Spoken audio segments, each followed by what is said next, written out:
समीचीन विकल्पों का सम्यक समाधान। सुनिए परम पूज्य श्रमण श्री सुप्रभ सागर जी महाराज के मुखारबिंद से YouTube चैनल सुप्रभ उवाच पर शुभाशीष परम पूज्य श्रमणाचार्य 108 श्री विशुद्ध सागर जी महाराज। सानिध्य श्रमण सुप्रभ सागर जी महाराज, श्रमण प्रणत सागर जी महाराज। पुणे आर्जक श्री रविंद्र जयश्री, कुमारी परिणा गहाणकर अमरावती, 100 मोक्षता राजस डोन गावकर औरंगाबाद। ओम नमः सिद्धेभ्य। नमो नमः सत्तहितंकराय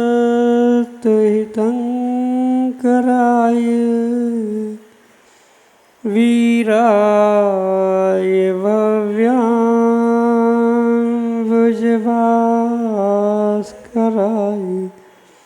अनंतलोकाय सुरार्चिताय देवादिदेवाय नमो जिनाय देवादिदेवाय नमो जिनाय। पंच परमेष्टि भगवान की परम पूज्य आचार्य भगवंत गणाचार्य श्री विराग सागर जी महाराज की, परम पूज्य पट्टाचार्य आचार्य भगवंत गुरुवर विशुद्ध सागर जी मुनि महाराज की, परम पूज्य मुनि श्री प्रसम सागर जी सुप्रभ सागर जी महाराज जी की।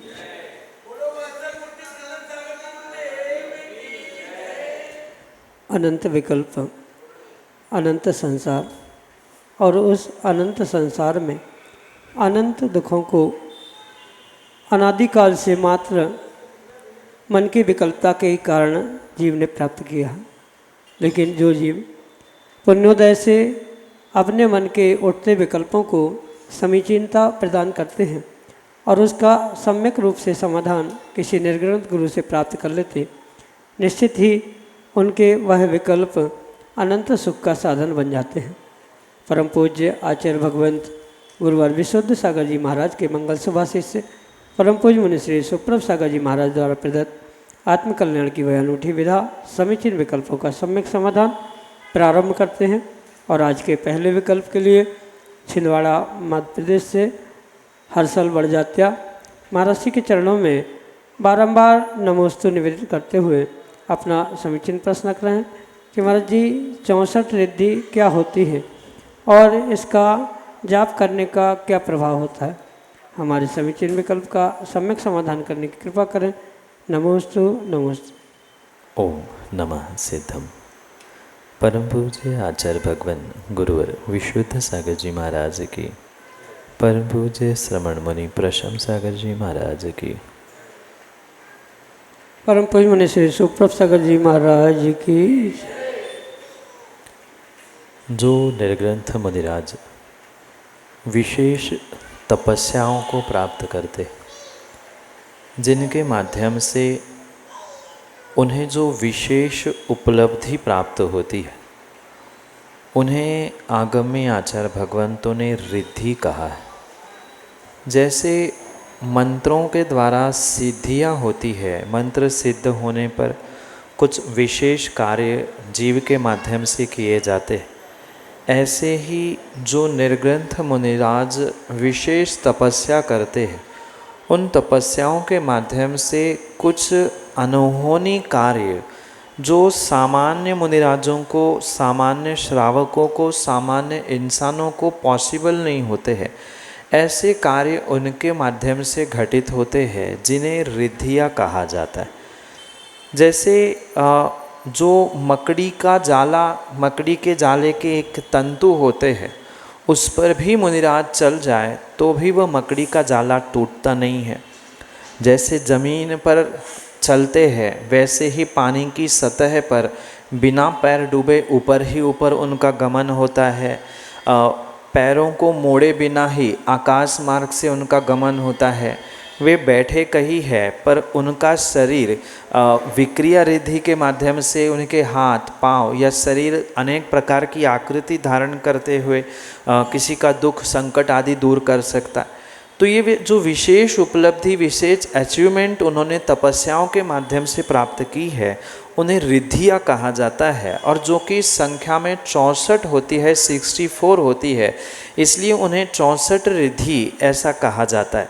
केवल ज्ञान भी एक रिद्धि है, मनःपर्यय ज्ञान, अवधि ज्ञान, ये भी एक रिद्धि ही है। तो ये जो गणधर भगवान होते हैं उनको 63 रिद्धियाँ अधिकतम होती है, और केवली बनते ही जब वह केवल ज्ञान को प्राप्त करते हैं 63 और वह 64वीं केवल ज्ञान की, ऐसी वह 64 रिद्धियों को वे प्रकट करने वाले मुनिराज हुआ करते।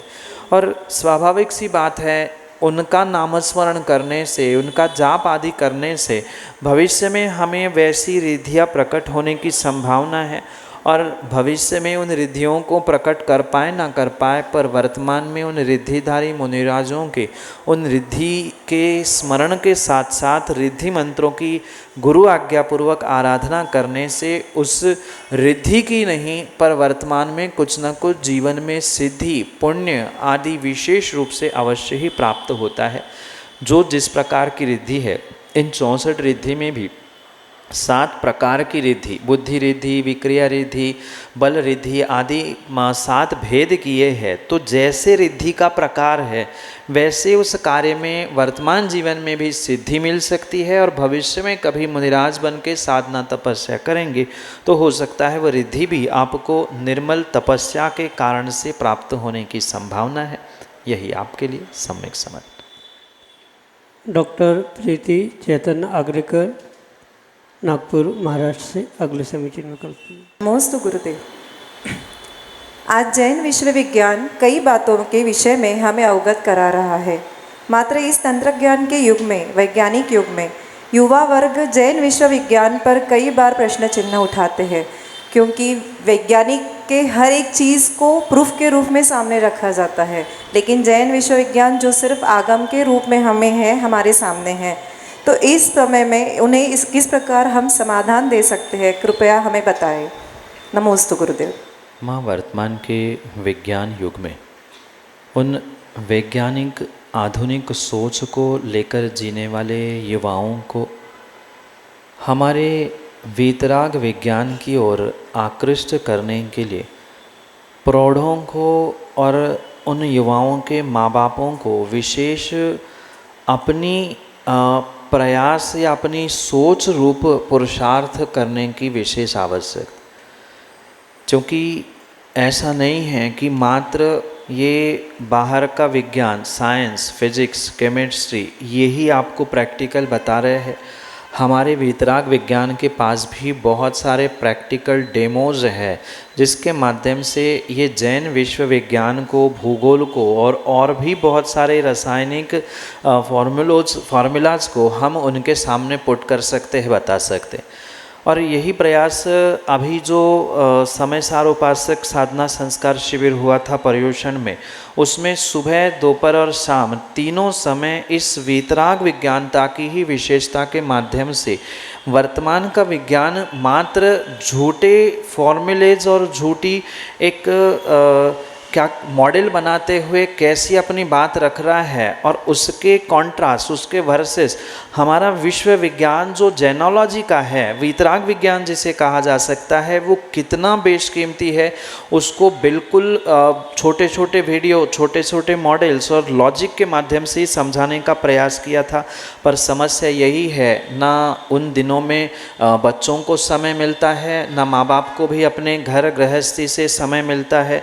कई दिन प्रयास इसके लिए किया गया था कि कम से कम कुछ नहीं तो जो वीतराग विज्ञान की 2-2.5 घंटे की क्लास स्क्रीन के माध्यम से जो फैक्ट्स और फिगर्स के साथ बताई जा रही थी कि चंद्रमा, सूर्य, पृथ्वी, उनका रोटेशन ये क्यों नहीं हो सकता, क्या है, क्योंकि मिनटों में समझाना इससे संभव नहीं है। कई घंटे इस पर रिसर्च करते हुए कई डाटा एकत्रित किया गया था, जो आज की युवा पीढ़ी के सामने उनकी ही भाषा में, उनकी लैंग्वेज में प्रस्तुत करने का प्रयास किया गया था। उसकी खोज आपको भी करनी होगी। कहीं न कहीं माता पिता भी इन बातों पर, बुजुर्ग और पढ़ाने वाले भी इन बातों पर पीछे रहते हैं, क्या करना है। या बच्चे भी प्रश्न पूछते हैं तो उनको चुप किया जाता है, माँ बाप करते हैं तुम्हें भी ऐसा करना है, हम मानते तुम्हें भी मानना है।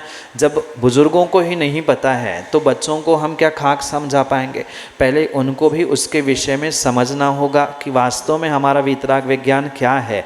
आज ऐसे भी बहुत सारे वीडियोस, बहुत सारे साइट्स और बहुत सारे स्थान हो चुके हैं जहां हमारे जैनोलॉजी के 80% सभी मॉडल्स बनाए गए हैं। जम्बूद्वीप कैसे है, जो शिविर में बैठे थे उनसे आप चर्चा करना, उनसे पूछना, एक एक ऐसे डिटेल्स शायद उन्होंने जो 80 साल की उम्र में भी नहीं देखे होंगे, नहीं पढ़े होंगे, ऐसे फैक्ट्स एंड फिगर्स के साथ वहाँ दिखाने का प्रयास किया गया था। और प्रयास करें, क्योंकि रोज़ रोज़ इन विषयों पर डिस्कशन होना या अलग से उनके लिए समझाना कतई संभव नहीं है। जहाँ ये विषय पढ़ाए जाते हैं उन दिनों में उनको जुड़ने की आवश्यकता है। डायरेक्ट भले ही नहीं पहुँचे, ये सब क्लासेस ऑनलाइन भी थी, उसके माध्यम से भी सुनकर बहुत सारा रिकॉर्ड, भले ही वीडियोज़ नहीं पर बहुत सारा डाटा उससे प्राप्त किया जा सकता है। तो उनको समझाने के लिए उन डाटाज को आप कलेक्ट करें, स्वयं समझें और फिर उनको समझाने का प्रयास करें। ऐसी जैनोलॉजी की, वीतराग विज्ञान की कोई भी टर्मिनोलॉजी नहीं है जो अस्पष्ट है, क्योंकि आज का विज्ञान फिर भी कहता है कि अभी तक हमने इतना समझा है, आगे और समझेंगे, आगे और खोज करेंगे।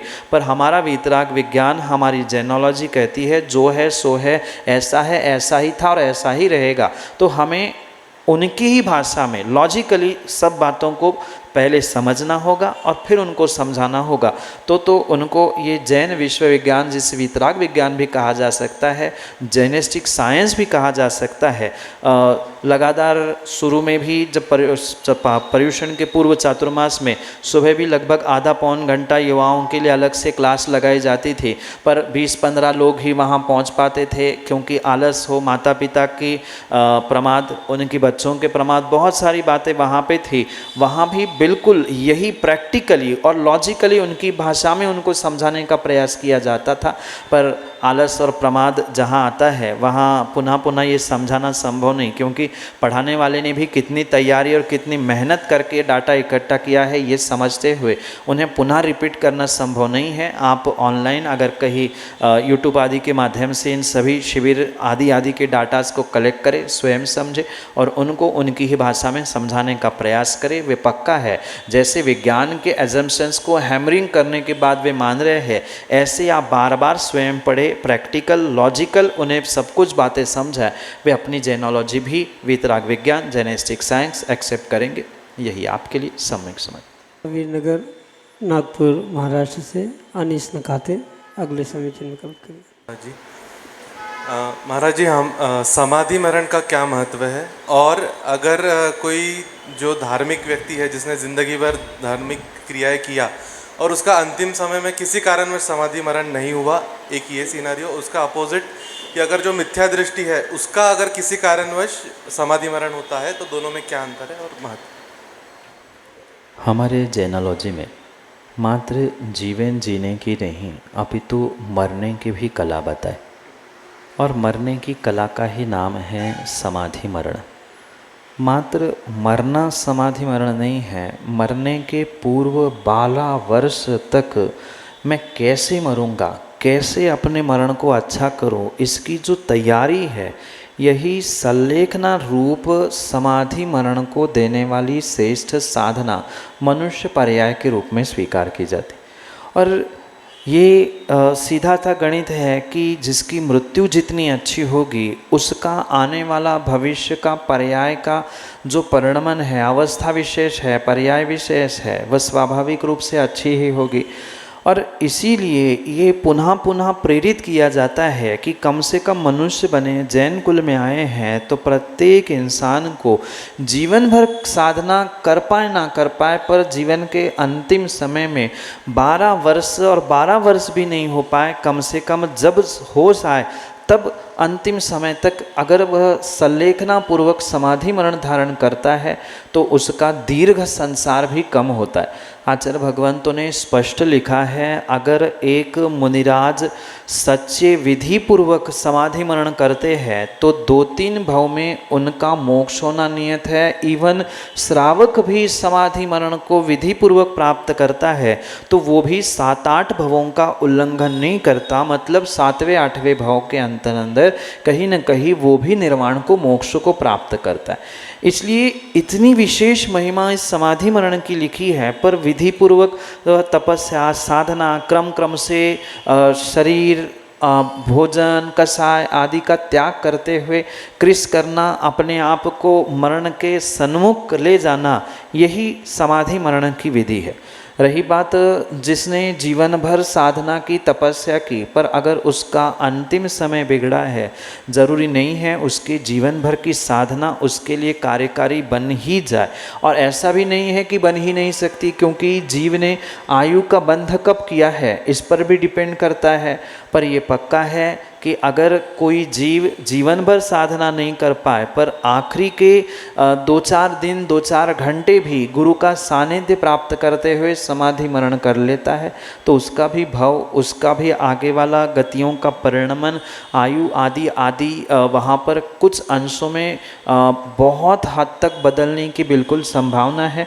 पर ये ध्यान रखना, वहाँ सम्यक दृष्टि होना अनिवार्य है। मिथ्या दृष्टि कितनी ही साधना कर ले, कितना ही समाधि मरण करने का प्रयास कर ले, उसका वह मरण समाधि मरण इसलिए नहीं हो सकता क्योंकि वह मिथ्यात्व के साथ है।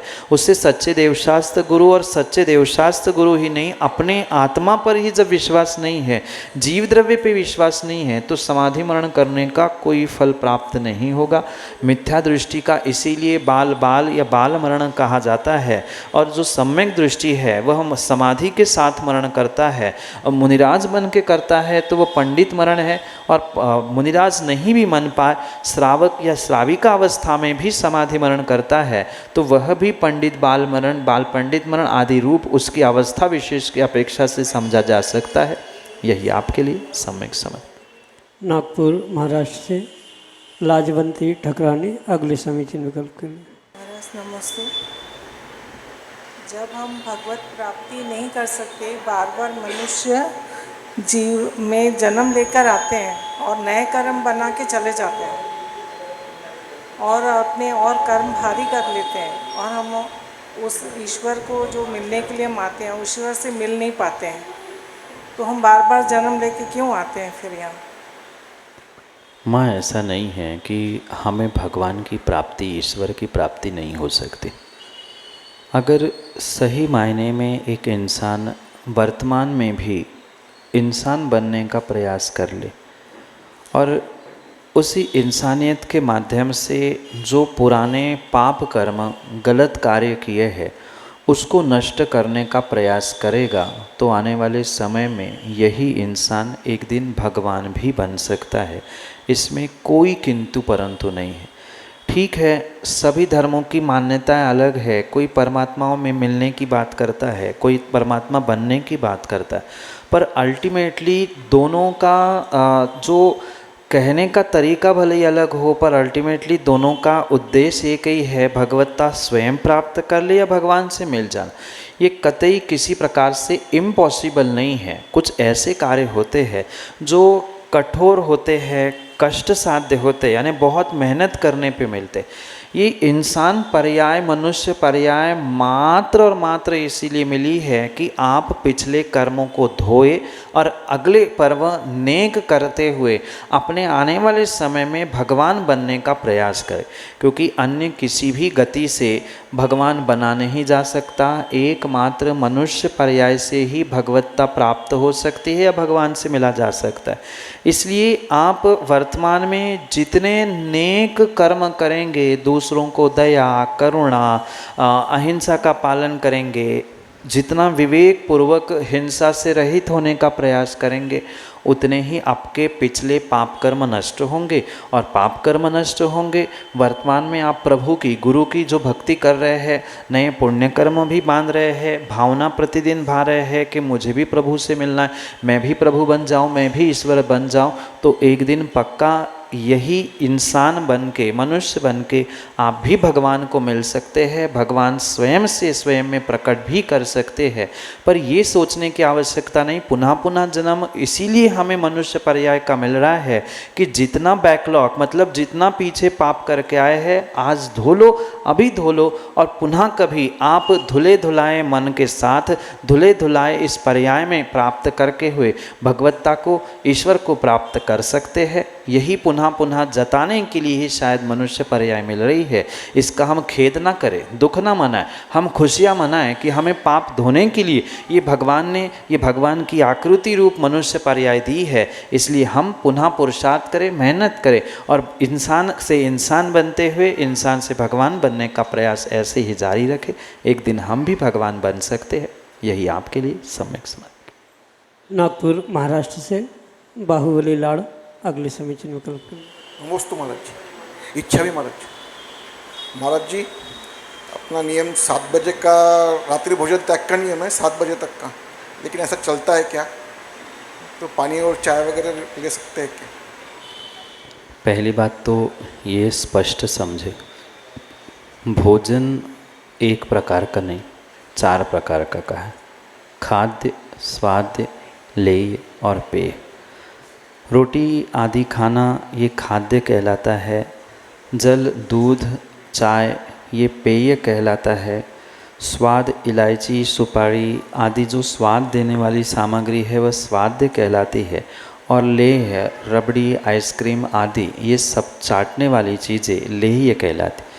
चारों में से किसी भी प्रकार के भोजन सामग्री का ग्रहण करना ये रात्रि भोजन के अंतर्गत ही आता है, सूर्यास्त के बाद में किया है। तो अगर सही मायने में आगम में रात्रि भोजन की व्यवस्था समझे तो आज मात्र 5 या 10% लोग ही रात्रि भोजन का त्याग करते हैं। बाकी लगभग अपने आप के साथ या दूसरों के साथ स्पष्ट ही कह दे तो छल करते।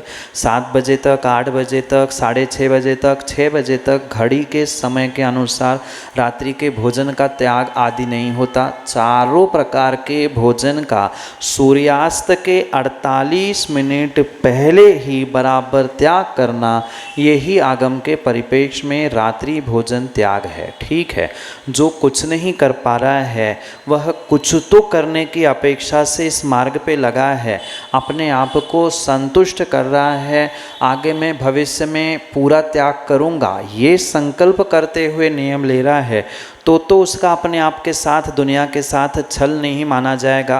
पर इतना तो चलता है, पानी, चाय, ड्राई फ्रूट्स, फरारी, चिप्स आदि सब कुछ ले सकते हैं, ये मानकर 7 नहीं 10 बजे तक छूट हमारी है, ऐसा कहना ये अपने आप के साथ छल है। ठीक है, मेरी विषमता है, मैं कर नहीं पा रहा हूँ, स्वास्थ्य की अनुकूलता और भी कार्यों की प्रतिकूलता, इन सब के कारण से मैं आज नहीं कर पा रहा हूँ, पर भविष्य में सूर्यास्त के साथ या सूर्यास्त के 48 मिनट पहले ही मैं भोजन पूर्ण करूंगा, ये संकल्प लेकर आप ये नियम ले रहे हैं, तो ये कुछ तो कर्म निर्जरा के लिए कार्यकारी होगा। पर इतने में ही हम संतुष्ट होकर रह ले, नहीं दूध पानी चल जाएगा, इलायची ड्राई फ्रूट चल जाएंगे, तो ये कतई संभव नहीं है। हम निर्णय करें, ठीक है मेरी कमजोरी है, मेरी विषमता है, मैं नहीं कर पा रहा हूँ, पर आगम की व्यवस्था हमें आगम के अनुरूप समझनी होगी। कुछ नहीं कर पा रहे हैं इसकी अपेक्षा से हम कुछ कर रहे हैं, कुछ भावों की निर्मलता के लिए कर रहे हैं, यहाँ तक ठीक है, पर उसे रात्रि भोजन सामान्य रूप से नहीं कहा जाएगा। यही आपके लिए सम्यक समझ। समीचीन विकल्पों का सम्यक समाधान सुनिए परम पूज्य श्रमण श्री सुप्रभ सागर जी महाराज के मुखारबिंद से। YouTube चैनल सुप्रभ उवाच पर शुभाशीष परम पूज्य श्रमणाचार्य 108 श्री विशुद्ध सागर जी महाराज। सानिध्य श्रमण सुप्रभ सागर जी महाराज, श्रमण प्रणत सागर जी महाराज। पुणे आर्जक श्री रविंद्र जयश्री, कुमारी परिणा गहाणकर अमरावती, 100 मोक्षता राजस डोन गावकर औरंगाबाद।